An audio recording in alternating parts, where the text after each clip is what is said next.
그 주의 화제작을 거의 없다가 극장에서 보고 온 다음에 곧바로 털어보는 프로그램 바로 시작하도록 하겠습니다. 오늘 다룰 영화는 제목을 말하기 전에 가슴부터 웅장해지는 바로 그 영화. 대충 이제 제가 이야기하는 패턴을 주의 깊게 보신 분들은 알겠지만 저는 보통은 감독부터 훑습니다. 영화는 감독의 예술이기도 하고 시청각을 다 동원해서 읽는 소설이라고 보면 감독이 바로 작가거든요. 저번 주에 어쩔 수가 없다가 그랬던 것처럼 결국 영화는 감독이 하고 싶은 말을 하는 대중예술입니다. 물론 대중예술이 아니라 그냥 공산품을 찍어내고 싶은 감독들도 딱히 하고 싶은 말이 없이 대충 영화를 만들기도 합니다. 지금 극장에 걸려있는 영화들 중에서는 보스라는 영화가 그래요. 이 영화는 흥행하고 싶어서 만든 영화입니다. 영화의 모든 요소들이 전부 돈 벌 거야! 니들 이런 거 좋아하잖아! 조폭 코미디! 막 이렇게 외치고 있어요. 뭐 그런 영화가 꼭 있어서는 안 된다 이런 말을 하는 게 아니고요. 굳이 이런 영화를 볼 때는 감독이 하고 싶은 말은 뭔지, 감독은 전작에서 무슨 얘기를 했는지 굳이 알고 싶지 않다는 거죠. 알 필요도 없고 궁금하지도 않다는 겁니다. 조금 더 직설적으로 말하면 알맹이는 없고 기교만 가득한 것들을 볼 때의 어떤 싱거움이나 피곤함이 느껴진다는 겁니다. 웃으면서도 공허하죠. 뭐 개인차가 있겠으나 저는 그렇단 얘기고요. 음식으로 치면 송로버섯 엑기스가 0.000000003% 들어가 있는 송로버섯 향 감자칩을 먹는 느낌이랄까요. 근데 또 프링글스는 진짜 감자로 만들지도 않죠. 전분가루 뭉쳐가지고 감자칩 모양으로 만들어 온 거잖아요. 그에 반해서 폴 토마스 앤더슨, 그러니까 우리가 이제 줄여서 PTA라고 부르죠. PTA의 영화들은 감독이 전하고자 하는 메시지가 아주 분명하고 이 메시지가 아주 흥미로운 서사에 완벽하게 조율된 화면과 음악을 얹은 다음에 제대로 물만난 명배우들이 펼치는 필생의 연기들로 데코레이션이 되어 있습니다. 이걸 음식으로 치면 제철 음식 중에서도 최고 등급의 재료를 미슐랭 3스타 셰프가 필생의 레시피를 발휘해서 만들어 놓은 음식을 파리 루브르 박물관에 있는 로마 황제가 쓰던 식기에 담아서 먹는 기분이라는 거죠. 그래서 소위 시네필들은 PTA 폴 토마스 앤더슨 감독의 영화들에 열광합니다. 그렇다고 그 음식들이 막 엄청 난해하냐, 막 먹다 보는데 뭐야 이게 뭘로 만든 거야, 뭐 이렇게 알아볼 수가 없을 정도로 난해하느냐? 별로 그렇지도 않아요. 제가 봤을 때는 제가 꼽는 폴 토마스 앤더슨의 3대 명작이 있습니다. 그냥 제 마음대로 꼽는 건데요. 부기 나이트, 펀치 드렁크 러브, There Will Be Blood, 이 세 편만 보더라도 이 사람의 영화가 지나치게 난해하다거나 아니면 서사가 좀 재미가 없는데? 이런 느낌이 전혀 없어요. 절대로. 그냥 봐도 재밌습니다. 애초에 이 사람은 뉴욕대학교 영화학교에 들어갔다가 교수가 이렇게 쓱 들어와가지고 야, 니들 중에 저기 터미네이터 2 같은 영화 만들고 싶은 애들은 그냥 나가 라고 하니까 빡쳐서 자퇴해버린 사람이에요. 물론 PTA가 그런 영화들을 만들고 싶어서가 아니라 그런 영화들을 재밌게 본 사람들을 교수가 무시하는 것 같아서 기분이 나빴다라고 나중에 이야기하긴 했죠. 그러니까 폴 토마스 앤더슨 감독은 영화의 대중적인 면을 그냥 뒤로 막 집어치워버리고 지가 하고 싶은 이야기만 자기가 하고 싶은 방식으로만 대중과 전혀 타협하지 않고 만드는 감독이 절대 아니라는 겁니다. 뭐 물론 기본적으로는 작가주의 감독이기 때문에 이 사람의 이야기를 풀어나가는 방식이나 이 사람이 만들어내는 서사, 이 사람이 만들어낸 캐릭터가 난해해 보일 수 있는 측면이 없지는 않아요. 예를 들면 마스터 같은 영화는 저는 정말 좋아하는 영화입니다만 이 영화를 남에게 권하긴 좀 그래요. 왜냐면 이건 술로 치면 너무 독한 술이거든요. 그러니까 술을 마실 줄 아는 사람한테는 아주 막 풍미도 좋고 향기도 좋고 막 아주 최고급 위스키 같은 뭐 그런 영화인데 술 맛을 잘 모르겠고 나는 그냥 소주가 좋아, 소맥이 좋아 이런 분들에게 이 술은 너무 난해해요. 제가 왜 술로 예를 드냐 그러면 극 중에서 주인공이 제조하는 술이 있거든요. 근데 이게 좀 난해해 보일 수 있다는 겁니다. 그러면 그럴 땐 어떻게 하느냐? 저 같은 영화 유튜버를 이용하시면 됩니다. 저희가 미리 다 먼저 보고 이야기를 해드리잖아요. 영화평론가, 영화부 기자들, 영화 유튜버들이 먼저 보고 이건 대중이 보기엔 좀 난해한데? 그러면 안 보시면 되는 거예요. 폴 토마스 앤더슨 감독이 현대의 명장, 뭐 감독 중에 정말 뭐 최고의 감독이라는 찬사를 받고 있긴 하지만 우리가 그 사람의 영화를 다 볼 필요는, 필모를 쫙 훑을 필요는 없어요. 그 중에 재밌는 것들만 골라서 보면 되는 겁니다. 제가 앞에서 말한 세 편 있죠. 부기 나이트, 펀치 드렁크 러브, 그리고 There Will Be Blood. 이 세 편은 교양 측면에서 봐도 좋고 재미 측면에서 봐도 재밌고 영화적 기교하고 서사가 어떻게 붙는지를 보면서 보면 따따블로 재밌습니다. 다 보기 귀찮으세요? 그럼 펀치 드렁크 러브만 한번 보세요. 멜로 영화니까. 뭐 물론 약을 빨고 만들긴 했습니다. 실제로 약을 빨고 만들었어요. 봉준호 감독이 말한 적이 있습니다. 이 사람 영화에만 존재하는 아주 기묘한 리듬 같은 게 있다라고. 그리고 자기는 그걸 절대 흉내낼 수 없다라고 말을 했는데 봉준호 감독이 그냥 약한 척 하는 거고요. 흉내낼 이유도 없죠. 사실은 비슷한 수준의 거장이니까. 이 리듬이라는 게 무엇이냐, 이걸 되게 설명하기 되게 어려운데요. 영화라는 매체는 결국 화면과 소리를 써서 시간과 공간을 다루는 작업입니다. 동일한 이야기를 어떤 화면의 연속과 어떤 소리를 써서 어떻게 표현할 것인가, 이게 영화 감독의 문체와도 같은 것이죠. 기생충의 한 장면을 생각해 봅시다. 거기서 기택네 가족들이 모여가지고 피자를 먹으면서 박사장네 집에서 국문광, 그러니까 이정은이 연기한 캐릭터죠. 이 국문광을 마지막으로 어떻게 몰아낼 것인가를 놓고 가족 회의를 하는 장면이 있어요. 굉장히 사악한 가족 회의죠. 처음에 기우하고 기정이가 왔다리 갔다리 하면서 이 계획을 기택에게 설명을 합니다. 그러다가 화면이 바뀌면서 말은 그대로 기우와 기정의 말이 나오고 있지만 기택이 그 계획을 실행하는 장면으로 넘어가게 됩니다. 그리고 기정이 손에 핫소스를 드는 장면이 기택이 휴지통에서 피처럼 보이는, 사실은 핫소스죠, 피처럼 보이는 게 묻은 휴지를 꺼내는 장면으로 이어지게 되죠. 그리고 기절하는 연교. 이 짧은 시퀀스 하나로 우리는 기택 가족이 계획을 세워서 그걸 실행시켜서 그 계획이 성공했다라는 사실까지 알게 됩니다. 봉준호라는 작가는 여기서 시간을 쫙 잡아서 줄이고 이야기의 가속을 확 붙인 거예요. 그 뒤에 이야기가 더 중요하기 때문이죠. 그래서 앞에 부분을 줄이면서 리듬을 조정한 겁니다. 뭐 드럼으로 치면은 갑자기 변박이 들어간 거죠. 여기서 변박이 들어가면서도 그 전달되는 내용은 관객들에게 제대로 전달할 수 있는, 그게 이제 작가로서 감독의 역량이라고 볼 수 있겠죠. 자, 영화의 리듬이라는 거를 아주 무식하게 요약하면 이런 겁니다. 긴 서사에서 어떤 부분을 잡아 늘리거나 아니면 과감하게 삭제해버리거나 아니면 확 줄이거나, 이렇게 시간과 공간을 가지고 마음대로 왔다 갔다 점프하면서 마술을 만들어내는 거예요. 그래서 우리는 사실상 며칠간 벌어진 일을 영화에서 5분 안에 볼 수도 있고요. 혹은 인셉션 같은 영화를 보면 사실은 몇 초 동안 벌어진 일을 몇십 분 동안 볼 수도 있습니다. 그게 영화가 정말 매력적인 컨텐츠인 이유 중에도 하나고, 감독의 문체가 얼마나 중요한가를 이야기해주는 원인이기도 합니다. 부기나이트의 수영장 롱테이크 씬을 보면 폴 토마스 앤더슨이 각 캐릭터를 소개하는데 얼마나 기가 막힌 리듬으로 현란하게 드럼을 치는가가 보이고, 리듬이니까 드럼. 펀치 드렁크 러브에서 혼자 아담 샌들러가 혼자 마트에서 막 이렇게 춤추는 장면이 있어요. 말도 안 되는. 그 장면에서 카메라를 쫙 잡아 당기면서 음악을 어떻게 섞는가를 보면,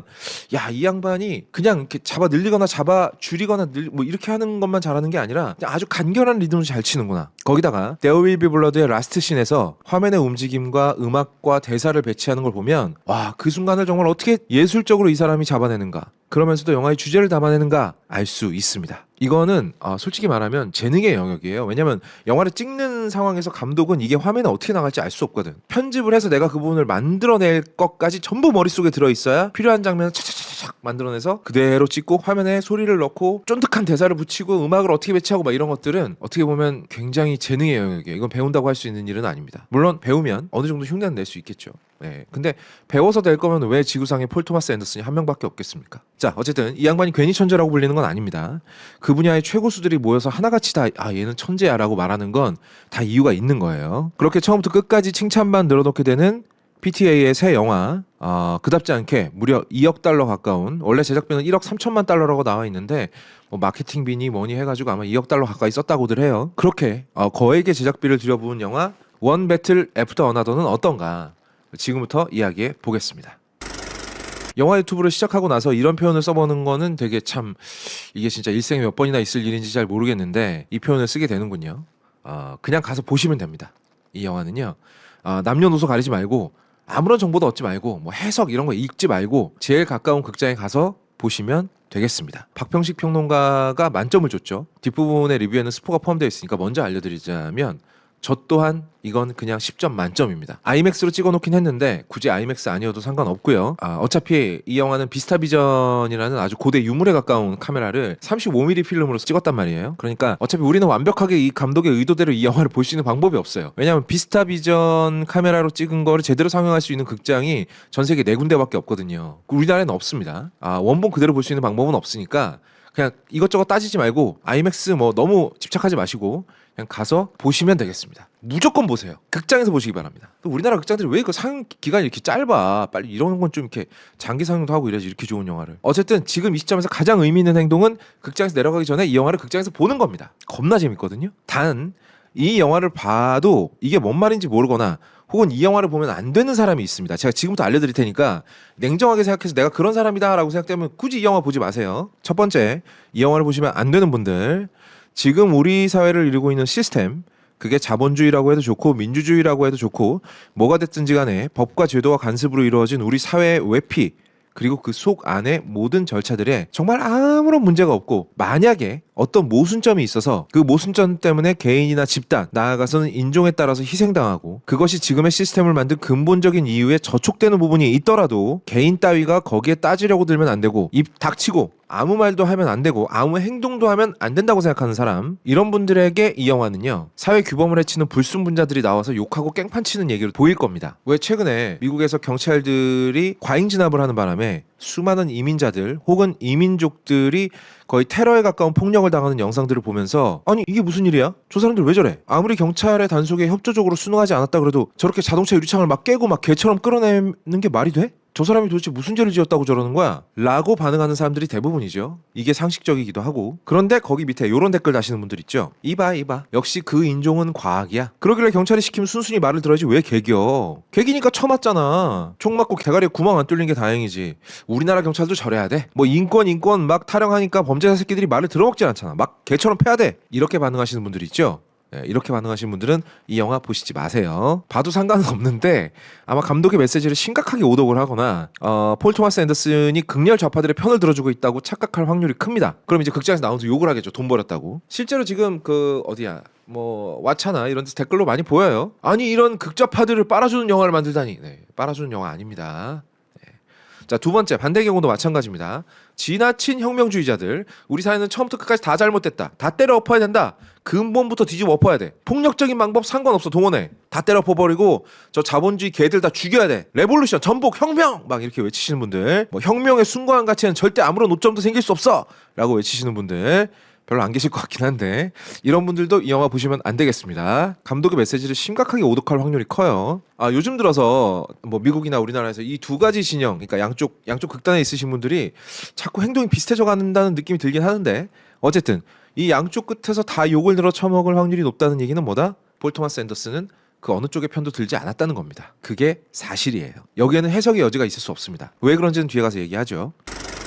이 영화를 통해서 폴 토마스 앤더슨은 인종, 혈육, 국가 이런 게 아니라 인간과 인간 사이의 연대에만 편을 들어주고 있어요. 그리고 또 하나, 폭력적이지 않은 방식을 주장하고 있죠. 이 부분 역시 해석의 여지가 따로 없습니다. 그럴 만큼 유능하지도 용감하지도 못해서 혁명에 실패한 사람과 그 실패를 떠안은 사람, 그리고 시스템을 해킹해서 혁명이 필요한 사회를 만들어 놓고 그 저항을 좌절시키고 공고한 시스템의 수혜를 누리지만 그럴 자격이 없는 인간들을 통렬하게 비웃고 있는 블랙 코미디거든요. 공통적으로 약간은 조소를 섞어서 양쪽 진영을 모두 바라보고 있는데요. 그래도 세상을 바꿔보겠다고 덤볐다가 박살난 사람들에게는 약간의 연민 섞인 눈, 다른 쪽은 아주 통렬하게 비웃고 있습니다. 그리고 마지막에는 이 부산물들끼리 엄한 곳에서 부딪히게 돼요. 제목 그대로 원 배틀 애프터 어나더죠. 이건 끝없는 싸움이라는 뜻도 있지만 제목 그대로 직역하면 한 번의 큰 싸움 이후에 또 다른 싸움, 혹은 이 싸움 이후에 저 싸움, 뭐 이렇게도 해석이 되죠. 중의적으로 영화 내용을 꿰뚫고 있으면서도 영화의 본질도 같이 꿰뚫는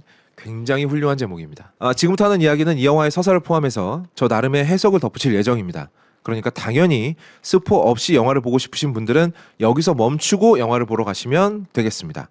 다시 한번 말하지만 이 영화는 앞으로 클래식이 될 영화입니다. 그러니까 이 영화를 극장에서 보는 기회를 가능하면 놓치지 마세요. 여기서부터는 스포가 있으니까 영화를 보고 나서 보시기 바랍니다. 영화를 보고 나서도 한번 보시면 좋아요. 다른 사람의 감상을 듣는 건 내 감상을 정리하는 데 큰 도움이 됩니다. 언제나 스포일러 알람과 함께 3초 있다 시작하겠습니다. 땡!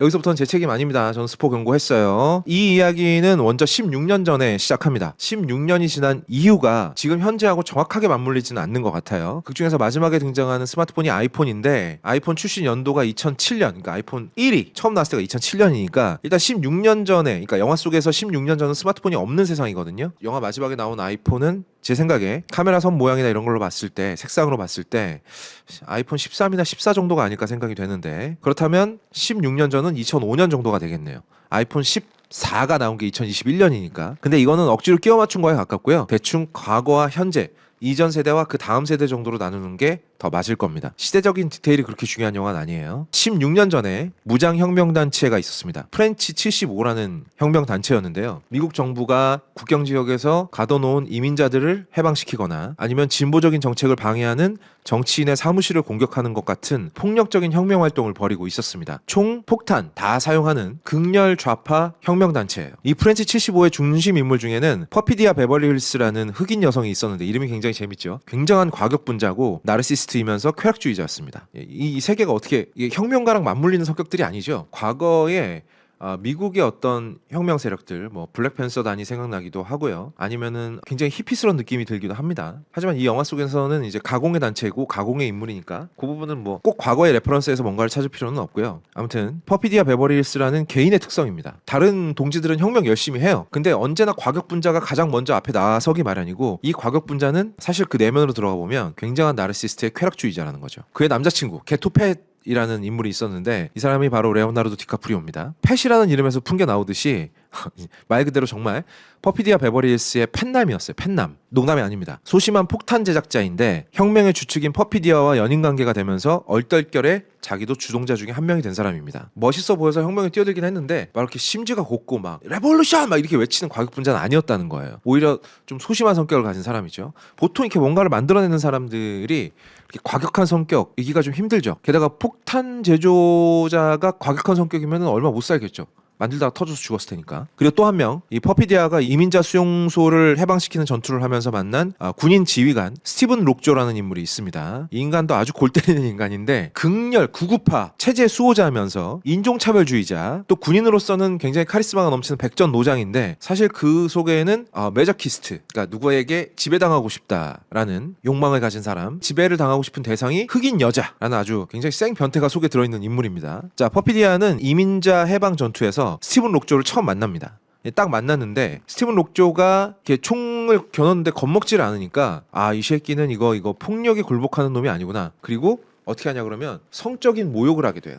야, 너 세워봐. 빨딱 세워봐. 막 이렇게 한 다음에 막 조리돌림을 시키죠. 근데 스티븐 록조가 매저키스트라는 사실을 몰랐어. 이 변태 아저씨는 흑인 여자한테 그걸 당하면서 진심으로 흥분해버린 거예요. 이 퍼피디아에게 아주 강렬한 욕정을 느꼈죠. 굉장히 집착하게 됩니다. 막 따라다녀요. 복잡한 이야기가 있습니다만 그건 나중에 영화에서 보시고 여차저차 하면서 이 두 사람은 따로 모텔에서 만나서 성관계를 하게 됩니다. 그리고 얼마 후에 퍼피디아 베버리 힐스는 임신을 합니다. 물론 그때도 남자친구는 게토펫이었기 때문에 디카프리오요. 누구 아이인지, 그러니까 둘 중에 누구 아이인지는 확실하지 않아요. 그리고 딸을 출산을 합니다. 딸을 낳고 퍼피디아와 게토펫은 테러 활동과 육아 활동 사이에서 갈등을 하다가 퍼피디아는 혼자 나는 진정한 혁명을 하겠어. 나는 육아 따위나 하고 있지 않을 거야. 이러고 혼자 뛰쳐나가 버립니다. 그 게토펫, 레오나르도 디카프리오는 혼자 남아서 그 아이를 키우게 되죠. 그러다가 퍼피디아가 무리한 테러 행위를 저지르다가 체포돼 버리고 이때 사람도 죽입니다. 이때다 싶어서 스티븐 록조가 달려와요. 퍼피디아가 잡혔다고! 달려와서 퍼피디아를 포섭을 합니다. 너 지금 이대로 버티잖아? 그러면 연방 교도소 들어가가지고 30-40년 썩어야 돼. 너 그거 괜찮겠어? 그러지 말고 네 동료들을 불어. 그럼 내가 너를 증인 보호 프로그램으로 빼줄 수 있어. 꼬드겨요. 과격한 혁명주의자인 퍼피디아는 어떻게 하느냐? 불어버립니다. 제가 아까 나르시스트의 쾌락주의자라고 말했던 이유가 이거예요. 이 사람은요, 자기가 제일 중요한 사람이거든요. 혁명이고 뭐고 이거는 사실은 그냥 겁먹던 행동에 오히려 더 가깝고요. 내가 스스로 재밌는 게 제일 중요한 사람이에요. 이 사람은. 이런 사람한테 감옥에 들어가서 평생 썩으라 그러니까 동료들을 전부 배신하고 불어버립니다. 그리고 그 정보를 기반으로 해서 스티븐 록조는 프렌치 75의 멤버들을 한 명 한 명 살해하거나 아니면 생포하게 되죠. 그리고 스티븐 록조가 훈장을 받아요. 메달 오브 아너를 받는데 이 훈장을 딱 차고 퍼피디아가 증인보호 프로그램 중에 있는 집으로 딱 찾아갔는데 거기에는 퍼피디아가 없습니다. 거기에 쪽지를 하나 남겨놓고 멕시코로 날라버려요. 쪽지에 뭐라고 쓰여 있는지 아주 재밌는 말이 쓰여 있는데 이거 여기서 말하면 바로 노딱이기 때문에 말을 할 수가 없습니다. 영화에서 확인하세요. 그리고 그 상태로 16년이라는 시간이 지납니다. 일단 이 조직이 와해되면서 짜잘한 조직원들은 다 이게 도망쳐서 위조 신분을 가지고 이제 미국 전역으로 막 흩어지게 돼요. 이제 아이하고 남은 그 게토펫은 자기 딸을 데리고 신분을 감추고 새 신분을 가지고 캘리포니아 남부에 있는 이 영화에서 만들어낸 가상의 도시입니다. 박탄 크로스라는 마을에 숨어서 살게 되죠. 스티븐 록조는 큰 공을 세웠잖아요. 주로 이제 흑인들이라든지 아니면 이민족들로 이루어진 테러 단체를 다 쓸어버렸잖아요, 이 남자가. 그래서 비밀스런 백인 극우단체의 스카우트 제의를 받게 됩니다. 야, 너 우리 단체 들어올래? 우리 단체가 뭐 하는 단체인 줄 알아? 여기가 진짜 이 기득권에 올라가 있는 백인들끼리만 모여서 든 단체야. 너 여기 들어오면 겁나 진짜 기득권 되는 거야. 스티븐 록조 막 좋아서 막 나도 할래요 막 이럽니다. 그런데 스티븐 록조가 면접에서 이제 그 단체 면접에서 이런 질문을 받아요. 백인 말고 흑인종이나 확인종 혹은 뭐 히스패닉 뭐 이런 애들하고 섹스한 적 있어? 라고 물어보는데 스티븐 록조가 아니요 이렇게 대답을 합니다. 근데 사실은 했잖아요. 그리고 나서 이 영화는 16년 후의 이야기를 다루게 됩니다. 박탄크로스라는 멕시코 국경에 인접한 작은 도시에서 이들을 전부 만나게 한 다음에 그리고 또다시 전투를 치르게 만드는 거죠. One battle, another after. 앞에서도 말했지만 이 영화는 극좌파 무장혁명단체를 그다지 좋게 표현하고 있지 않습니다. 일단 얘들의 사상은 맞아요. 왜냐하면 미국은 우리가 생각하는 미국은 이래서는 안 된다는 거죠. 이렇게 이민자들을 잡아 가두고 이렇게 소수자들을 처벌하는 나라로 가면 안 된다. 우리는 미국이 그런 방향으로 가지 않기 위해서 폭력이라는 수단까지 동원해서 혁명 운동을 할 거다. 생각 자체는 그렇게 할 수도 있어요. 하지만 이미 미국 사회는 시스템이 너무나 공고하게 자리를 잡고 있는 상황이라 그 몇 명이 총 몇 발 쏜다고 세상이 바뀌지가 않습니다. 굉장히 나이브한 생각이에요. 지들이 모여가지고 욕짓거리하고 뭐 폭탄 좀 터트리고 뭐 좀 몇 가지 하면서 우리는 세상을 바꿀 거야! 라고 외치는 게 일단 비현실적인 데다가 굉장히 게으른 생각이에요. 게다가 나름대로는 또 사람 안 죽인다고 이거 우리는 혁명을 하는 거지 사람을 죄 없는 노동자들을 죽게 만드는 게 목적이 아니기 때문에 사람 안 죽인다고 나름대로 노력을 하는데 총 갖고 설치는데 그게 되겠습니까? 당연히 중간에 엄한 사람이 죽게 됩니다. 그것 때문에 덜미를 잡히게 되고요. 아주 좋게 봐줘서 이들은 혈기를 주체 못하고 망상에 가까운 희망을 품고 움직이는 이상주의자 집단 정도로 보입니다. 물론 위선도 선이라고는 하는데 선을 너무 많이 벗어났고 대부분 이런 극단적인 행동은 오히려 기득권과 공권력을 더 강화시키는 역작용을 불러오기 마련이죠. 당장 스티븐 록조라는 군인이 미국 영토 내에서 마음대로 활개칠 수 있게 만든 얘들이에요. 얘들 때문에 스티븐 록조라는 또라이 군인이 미국 영토 내에서 원래 군인은 영토 내에서 활동할 일이 없죠. 근데 미국 영토에서 마음대로 설치게 만든 게 얘네들이 설쳐서 그런 거예요. 결과적으로는 굉장히 멍청한 짓을 한 거죠. 퍼피디아 베버리 hils라는 개인을 보더라도 얘는 혁명가 아니고요. 어떤 혁명이라는 숭고한 목적으로 움직이는 애가 아니에요. 아까도 말했지만 나르시시즘에 푹 절여진 쾌락주의자입니다. 만약에 얘가 진정한 혁명가라고 한다면 스티븐 록조하고 모텔에서 섹스를 할 게 아니라 그 자리에서 죽여버렸어야죠. 아니면 아예 만나질 말거나. 근데 굳이 또 찾아가서 섹스한단 말이에요. 자극적이고 재밌으니까. 그게 나를 만족시키니까. 폴 토마스 앤더슨 감독의 영화들에 자주 등장하는 자기과시적인 폭력성과 섹슈얼리티를 잔뜩 드러내는 인물입니다. 다만 다른 건 지금까지는 보통 PTA의 영화에서 백인 남성들이 이걸 드러냈는데 여기서는 흑인 여성이 이걸 드러내게 돼요. 그러니까 매그놀리아의 탐 크루즈 같은 캐릭터죠. 그런데 나중에는 어때요? 그렇게 혁명 떠들면서 자기 자식까지 버린 사람이 제일 먼저 배신합니다. 2번 배신하죠. 다른 남자와 섹스함으로써 자기 남자친구 배신하고요. 그리고 동료들을 배신해서 죽게 만들어요. 자, 그렇다면 이 퍼피디아가 남긴 짐을 혼자 떠안게 된 게토팻 16년이 지나고 나니까 그냥 시골 아저씨가 돼 있어요. 그 새로 바뀐 신분의 이름이 밥 퍼거슨이거든요. 밥 아저씨가 돼 있는 거예요. 이 사람은 16년 동안 오로지 딸만 바라보고 사느라고 편집증에 가득 찬 꼰대가 됐습니다. 맨날 술 퍼먹고 마리화나 피우고 막 하루에 제정신으로 보내는 시간이 몇 시간이 안 돼요. 아침 일어나면 또 커피 마셔서 잠 깬 다음에 또 약하고 술하고 밤 되면은 술 먹다가 음주운전해서 집으로 가고 이 개판이에요. 거기다가 딸 친구들이 오니까 야, 네 친구는 남자야 여자야 아니면 제3의 성이야 성이 없는 애야 막 이렇게 물어봐요. 시대에 뒤떨어진 건 물론이고 인간으로서도 개차반이 됐습니다. 머릿속에는 자기 딸을 안전하게 지키는 거 그거 하나밖에 없는데 실천도 그렇게 확실하게 하고 있지 않아요. 거기다 또 골 때리는 건 얘가 진짜 자기 혈육인지 아닌지도 알 수가 없어. 제가 말씀드렸지 않습니까? PTA가 이 영화에서 혁명주의자들 혹은 극렬 좌파들의 편을 들고 있는 게 아니라는 게 이런 거예요. 이렇게 냉정하게 혁명의 뒤끝을 보여주는 영화거든요.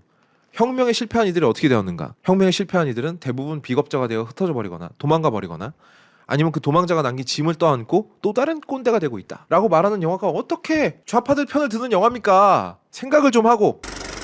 자, 그렇다면 이들과의 싸움에서 승리한 사람들은 어떻게 돼 있을까요? 이 시스템의 수호자들. 여기는 더 제정신이 아니에요. 극우 백인들의 모임 제가 아까 말씀드렸죠. 극우 백인 하이 소사이어티 크리스마스 모험가 클럽이래요. 등장할 때마다 얘네들이 꼭 3명씩 짝을 지어서 등장을 하거든요. 근데 여러분 생각해보세요. 크리스마스에 예수님 탄생을 축하하러 모험을 떠난 3명의 사람들이 누구죠? 동방박사들이죠. 이 중에 백인이 있습니까? 없잖아요. 이 병신들은 도대체 무슨 생각으로 이름을 이렇게 지은 거야. 그리고 이 클럽에 가입하는 조건, 면접 볼 때 하는 질문들 보세요. 기가 막힙니다. 당신은 타인종과 섹스한 적이 있는가? 아니, 백인이 황인종하고 섹스하면 뭐 하얀 게 약간 노래죠? 그게 백인 순혈 혈통을 지키는 거랑 도대체 무슨 상관이 있다는 거야. 이 애들이 이렇게 모조리들이에요. 그래서 그 클럽에 들어가면 뭐 하느냐? 뭐 딱히 없어요. 그냥 나는 인종차별주의자고 백인 우월주의자다 라는 걸 다른 백인 우월주의자들에게 인정받는 거예요. 그게 답니다. 뭐 이게 뭐 할 말은 많습니다만 뭐 그런 뭐 침팬지 수준의 피하 식별 구조를 가져야 극우를 해먹을 수 있죠. 네, 거기서 조금만 더 지능이 올라가면 극우 못합니다. 자, 그래서 폴 토마스 앤더슨은 조금 멀리 떨어져서 카메라와 거리를 유지한 다음에 이들을 굉장히 통렬하게 비웃고 있습니다. 마지막 전투가 벌어지기 전까지, 심지어 벌어진 후에도 이 블랙 코미디적인 요소들은 점점 더 짙어지는데요. 자, 이들은 박탄 크로스에서 또 한 번 전투를 치르게 되는데 스티븐 록조 입장에선 자기가 타인종과 섹스했다는 흔적이 있으면 안 돼요. 그래서 위장 신분 이름이죠. 윌라 퍼거슨이라는 애를 잡아다가 일단 친자 검사를 해봐야 돼. 그래서 진짜 얘가 내 딸이잖아요? 그럼 없애버려야 됩니다. 그래야 백인 소사이어티 클럽에 가입할 수 있어요. 이 윌라 퍼거슨이 이 마을 박탄 크로스에 있다는 이야기를 듣고 군대를 동원해서 마을 하나를 쓸어버릴 기세로 달려듭니다. 여기서 또 골 때리는 게 이 영화 정말 알면 알수록 블랙 코미디적으로 훌륭한데, 이 박탄 크로스라는 마을이 주로 이제 불법 체류자들로 이루어진 노동자들이 살고 있는 동네인데, 여기서 일하는 노동자들이 일하는 곳이 어디냐 하면 바로 백인 극우 집단이 운영하고 있는 치킨 너겟 공장이에요. 결과적으로 스티븐 록조의 행동은 크리스마스 모험가 클럽의 이익에 손해를 끼치게 됩니다. 이 아이리시맨의 마피아 생각나지 않습니까? 야, 너 그 세탁소 누구네 건 줄 알아? 우리 조직 형님 거야. 죽고 싶어?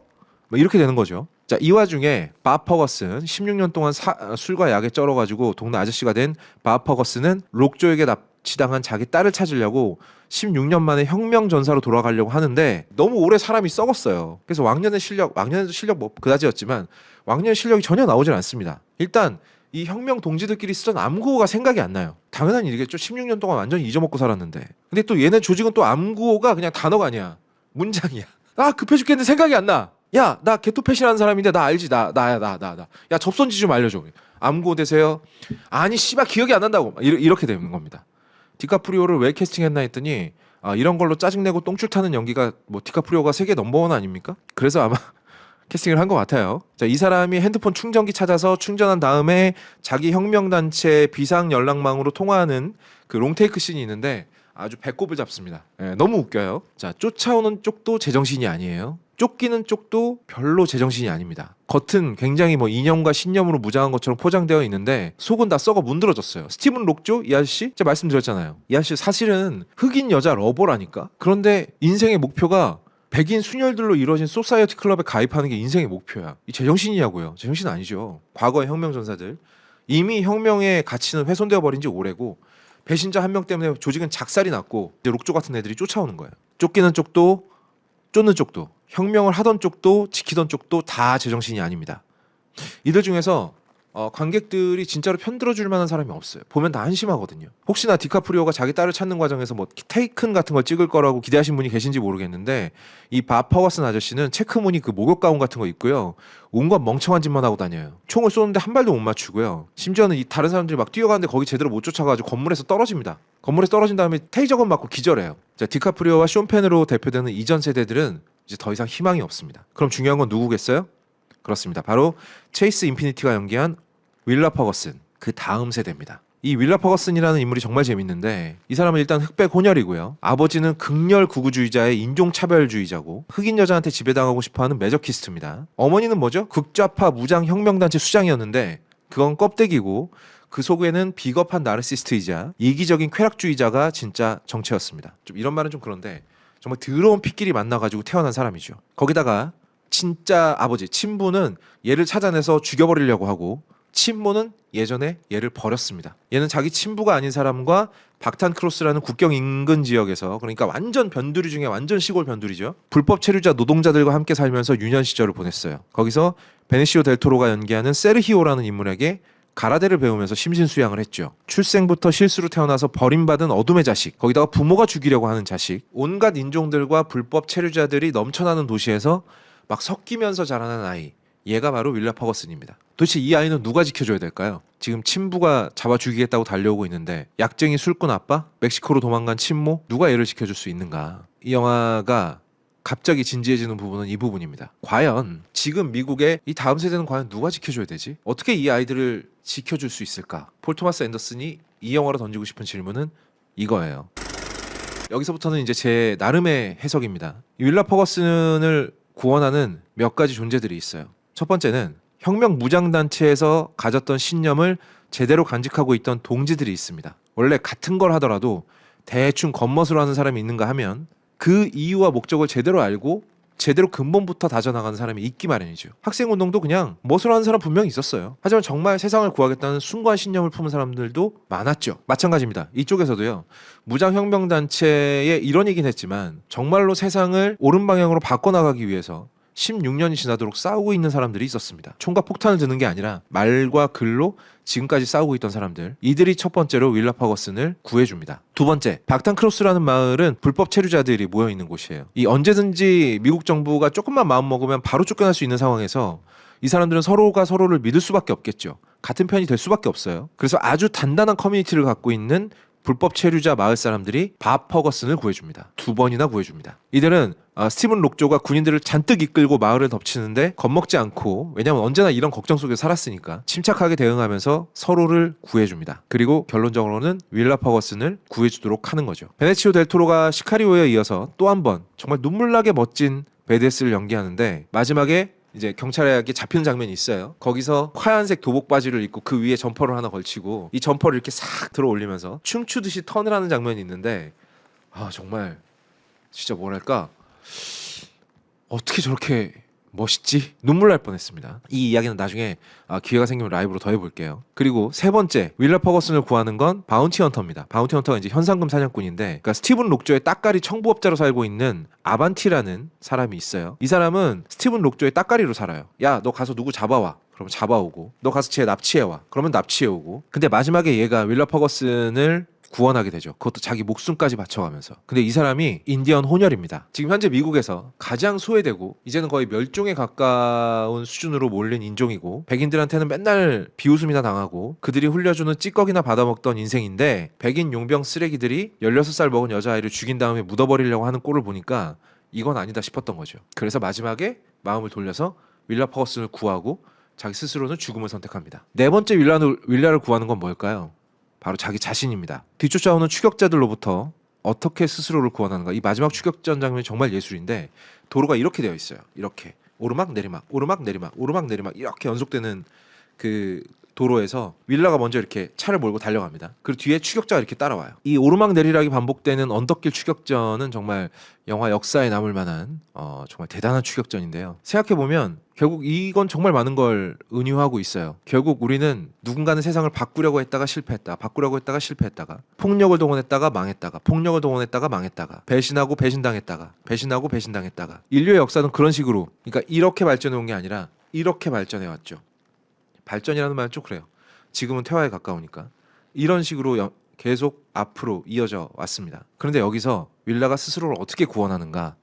바로 자동차에 브레이크를 밟아서 추격자를 내 차에 부딪히게 만들어요. 결국 윌라가 여기서 브레이크를 밟아서 끝내는 건 폭력의 고리라고 볼 수 있겠습니다. 억지로 무언가를 하려는 시도를 멈춤으로써 스스로를 구원하게 돼요. 왜냐하면 윌라는 히스패닉 사부로부터 호흡법을 배웠거든요. 그래서 멈출 줄 알아요. 이 친구는.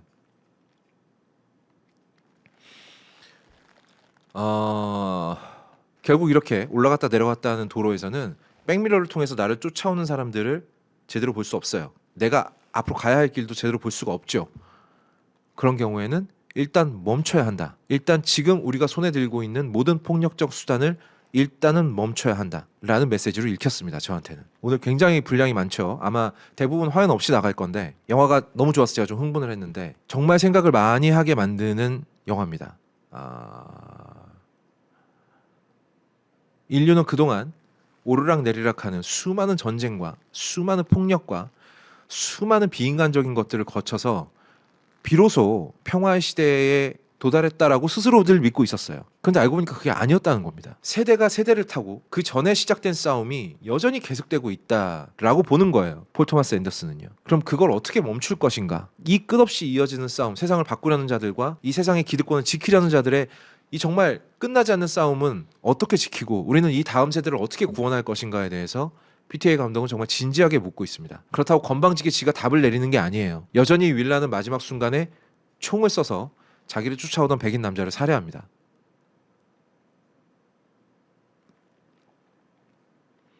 여전히 이어지고 있는 폭력의 고리를 어떻게 끊을 것인가? 어떤 방식으로 우리의 다음 세대를 구원해서 이 분노와 증오와 폭력이 가득한 세상이 아니라 제대로 된 세상을 물려주게 될 것인가? 물려주게 할 것인가에 대해서 폴 토마스 앤더슨은 굉장히 깊이 있는 고찰을 할 만한 영화를 그리고 질문을 던져주고 있습니다. 이 질문에 대한 해답은 그냥 저 나름대로 낸 게 있지만 그것 때문에 여러분의 감상을 방해하고 싶진 않으니까 말을 하진 않겠습니다. 하지만 그것에 대해서 여러분들 모두가 각자 한 번씩 생각하게 만드는 게 이 영화의 목적이라고 저는 감히 추측합니다. 답을 내는 건 각자 알아서 해야 할 일이고, 왜냐하면 여러분들 모두 개개인이 다 이 굴곡진 역사를 살아내고 있는 사람들이기 때문이죠. 멈출 것인가? 달려갈 것인가? 혹은 옆길로 빠질 것인가? 어떤 쪽으로 걸어갈 것인가? 나는 어떤 클럽에 가입할 것인가? 흘러들어서 제 영상을 보시는 분도 계실 거고, 예전부터 제 영상을 계속 쭉 봐오시던 분들도 계실 겁니다. 사람이 그런 말 있죠. 굉장히 흔한 말이지만 생각하는 대로 살지 않으면 사는 대로 생각하게 된다라는 말이 있어요. 생각해야 된다. 내가 지금 어디에 서 있고, 우리는 지금 어디에 서 있고, 우리가 나아갈 방향은 어디이고, 그것을 위해서 내가 할 행동은 무엇인지를 우리는 생각해야 됩니다. 그렇지 않으면 우리는 정말 너무 혼란한 세상 속에 살고 있고, 여전히 이전부터 이어져온 전투들이 계속되는 세상에서 살고 있어요. 극 중에서 디카프리오가 보는 장면이 바로 알제리 전투라는 영화입니다. 이 영화가 참고한 영화들 중에 하나죠. 그 끝나지 않는 싸움에서 우리는 다음 세대를 어떻게 구원할 것인가, 혹은 내가 다음 세대라면 나는 어떤 생각을 가지고 누구와 함께 어떤 방향으로 나아갈 것인가 한번 생각해보자. 이 영화를 본 저의 감상입니다. 여기엔 딱 떨어지는 답은 없습니다. 그렇게 쉬운 거라면 예전에 답이 나왔겠죠. 그래서 이 마스터피스라고 불릴 만한 이 영화에 드리는 저의 평점은 You know something, you rich? I think this just might be my masterpiece. 저희 걸작서는 여러분들에게 추천과 구독을 강요하지 않습니다. Creativity. Think I don't know about, but I do. You're a fat fucking piece of shit. You know that, Ed? We do this shit for a living. Go on. 강요하지 않습니다. 구걸합니다. 제발 도와주세요.